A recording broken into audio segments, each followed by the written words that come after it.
Your brand colors. They are super important when it comes to the overall aesthetic of your brand, but sometimes they can feel almost impossible to actually pick. You might be sitting there and you're like, I'm going back and forth. I've done this 17 times and I still don't feel like I have a palette that looks good, it looks unique, and it actually feels like me. So, what goes into actually picking your brand colors? Hey, I'm Jessie from Inkpot Creative, and we are a brand and web design studio that helps photographers create online presences that not only stand out, but also show off their personality. In today's episode, I'm going to break down the 5 things that you need to think about when you are picking your brand colors to help you pick a palette that actually vibes with your brand. And as you are working on all this content for your brand, you also want to make sure that you are leveraging your brand in the right way and highlighting your skills and your talents and your superpowers the best way you can. So, we have a quiz linked down below where you can find out your brand superpower and how you can use that in your brand to really draw in and attract your ideal clients.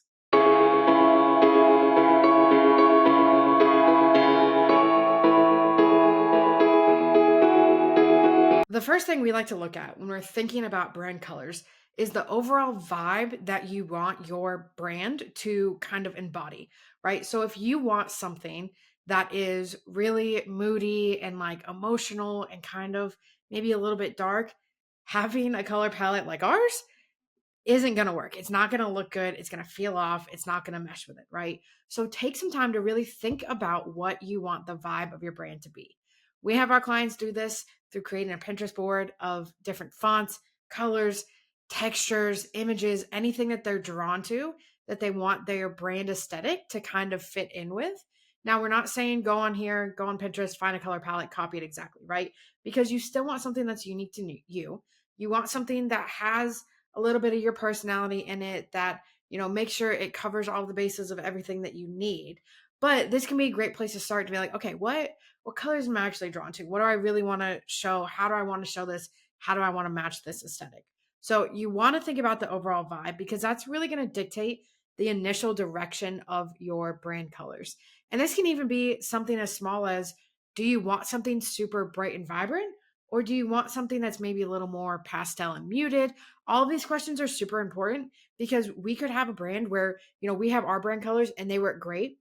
If we have these same exact colors, but just muted, it would look weird. It would look off. It wouldn't really mesh with our brand, right? It would feel a little disconnected. So, thinking about all these things, looking up different color palettes, looking up different styles, kind of figuring out what you're drawn to is a great first step and something that can really help lead you in the right direction of what your color palette should be. Now, this next one is super, super important, especially for photographers. You want to make sure your brand colors do not clash with your photos.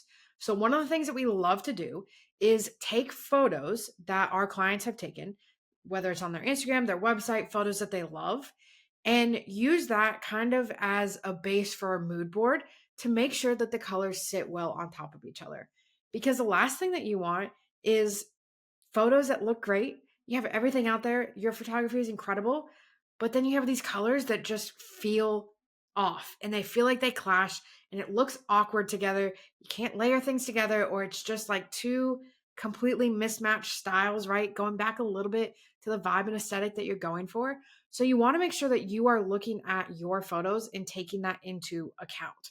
Now, this can also be kind of area specific. So you might find that, if you're on the coast and you do a lot of coastal weddings, you might find that your photos lean more towards, having blues. If you're out in, the mountains on the East Coast, you might have more greens in there and yellows and, oranges or whatever it might be.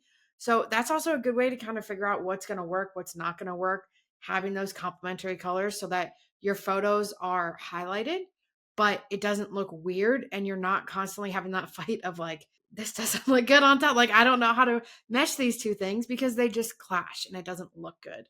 So be sure to take your own photos, put them on a mood board, have little things that go with it. Even if we have a simple like 6 photo grid that we put a few of the colors on top of, just so you can see how it goes together, how it meshes. And that can be really, really helpful. So especially as photographers, you want to make sure your own photos match the colors. The third thing that you want to think about are the emotions that you want your brand to evoke. So let's say we're going back to that dark and moody. If your brand is very dark and moody, that's your style of photos. You want to make sure that the colors match that. So if you're going for dark and moody and you have bright orange and bright yellow as your brand colors, it's going to clash. It's not going to match the vibe. It's going to feel off. Photos aren't going to look good next to it. You're going to really struggle using it, right? So when we're thinking about dark and moody, we want to think about colors that we have with that. So your brand color palette is probably going to lean a little bit darker. It's going to lean more into blacks and maybe browns and deep reds, maroons, stuff like that. Maybe like a deep navy blue, those types of colors, because that is what is going to evoke that emotion, right? So this is where we also kind of get into the territory of color psychology. Now, I know a lot of people have a lot of different opinions on color psychology and if it's real, if it works, whatever it might be. But coming from a psych background myself, this is super important, and it is something that you can use to make sure that you are actually leveraging the right things and people are associating, your brand, your photos, everything with the right emotions that you want. So even think about if you see something that's, bright yellow, you instantly think sunshine, you think happiness, right? That comes to your mind. If you think of red, you're thinking love, you're thinking intimacy, you're thinking, that feelings of, relationships, whether it's your partner, your family, whatever it might be. If we look at blue, blue evokes an emotion of trust and confidence, right? So we want to take a second to look through this stuff. Now, you don't have to dive all the way into color psychology and understand all of the intricacies of what goes into this, because it can be a lot. But just understanding a little bit of the basics and thinking about that when you're creating the colors to make sure that you are actually evoking the right emotions and that it matches with the overall aesthetic that you want. So one common theme you'll see here, all of these play in with each other. So you can't just look at one of them and isolate it and be like, okay, it matches this, great. Now I'm good. I can check it off. I don't have to think about any of these other pieces, right? They all work together. They all have to work in tandem to make sure that the color palette that you have really highlights the brand vibe and aesthetic that you're looking for and feels really consistent and easy to use in your business. Did you think about any of these when you were creating your brand color palette?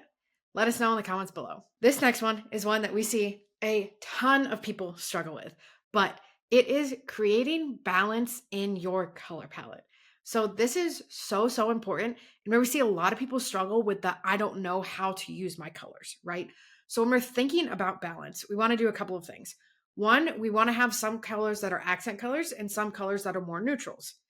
The other thing that we want to make sure we're doing is that we have different tones of colors so that we can use them together. We can layer them on top of each other and it looks great.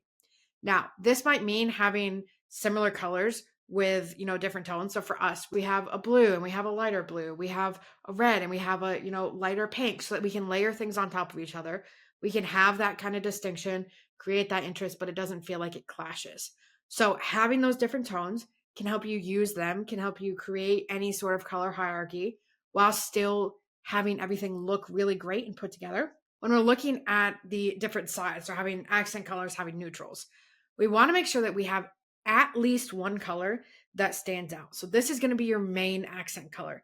This is the perfect color to use for your buttons on your website. So I know that's super weird and specific to think about when you're thinking about your brand colors, but if we can have one color that we associate with an action. So for us, a lot of our buttons are yellow.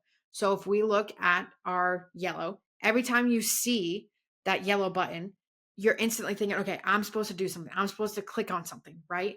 And it's something that stands out on the different color backgrounds that we have. So you might find that your buttons, you have, maybe 2 or 3 different colors that you use throughout, depending on certain backgrounds. But having that one color that you can use pretty consistently as that accent color, as that action color is super helpful. Now, having a few of these, if we have like maybe 2 or 3, can allow us to do things like call out different pieces of text and have it stand out or whatever it might be to help break things up, draw people's eyes to a specific point, but then also add that little bit of visual interest without making it overwhelming. So we want to make sure that we have at least one of those highlight colors. But on the other side, we want to make sure we have neutrals too. So this doesn't have to actually mean pure black, pure white.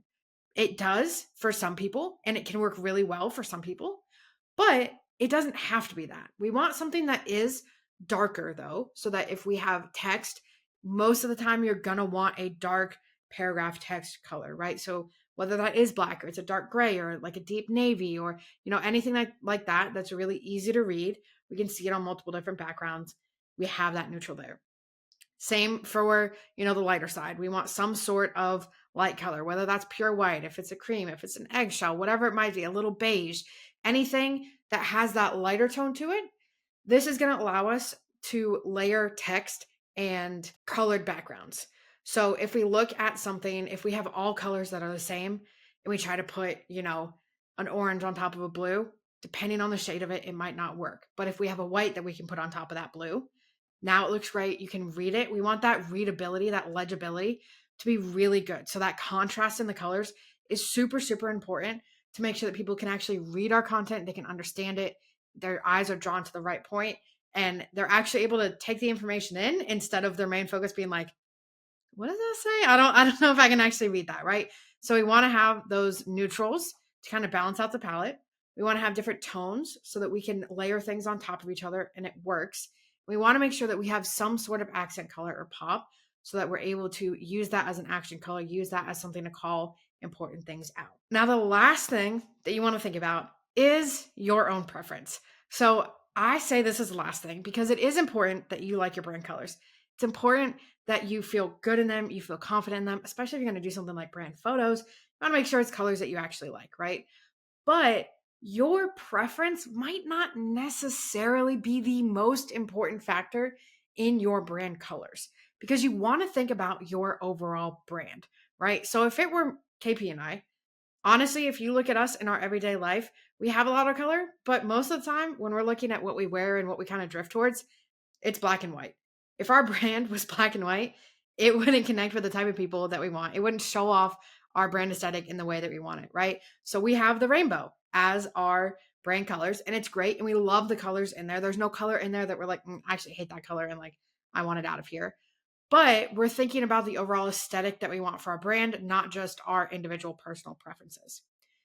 I do think it is important to think about your personal preferences because, for instance, if you're like, I actually really hate the color orange and I don't want that in my brand, absolutely don't put it in your brand. Like it does not have to go in there. Even if every other person that is in your area or that is in the same industry or that you are competing with has orange and you're like, clients are looking for, like, they expect orange. If you're like, I just cannot stand the sight of orange, don't put orange in there, right? So you want to take your own personal preferences into account, but you don't want it to be based solely off of that because your brand aesthetic might be slightly different than your personal aesthetic. And you want to make sure that those things match and mesh and that everything, like I said, going back from the vibe of it, matching your photos, having, the right emotions evoked, having a balanced color palette, all of those things, you want to make sure they match with also the colors that you normally drift to and generally like. So those are the 5 things that you should consider as you're creating your color palette. Again, you want to make sure that it's balanced. You want to make sure you have flexibility in what you can use. You want to make sure people are able to read things on top of each other, but you also want to make sure it fits with the aesthetic and vibe of your overall brand. Now, if this sounds like a lot and you're like, I have tried, it's just not happening, I just can't figure it out, I can't get there, we have you. So we have 2 different options. We have a custom branding option where we will create just your brand from scratch, color palettes, logos, font suite, brand patterns, all of it for you in just 2 weeks. Or we also have our Rebrand edit where we will do all of the branding and then we'll take all of that incredible branding that was just created and put it into a website that works for you, shows off your personality, and is something that you are proud to send to your clients. So you can find more info on both of those down below. Be sure to hit us up if you have any questions. We're more than happy to answer anything. And again, if you want some insight into your brand superpower and how you can leverage that to actually attract and find your dream clients, be sure to find that quiz in the description below. Take that, work it into your brand, help it give you more confidence in really selling yourself to the people that you want to. As always, if you found this helpful, be sure to hit that like and subscribe button, and we'll catch you in the next one.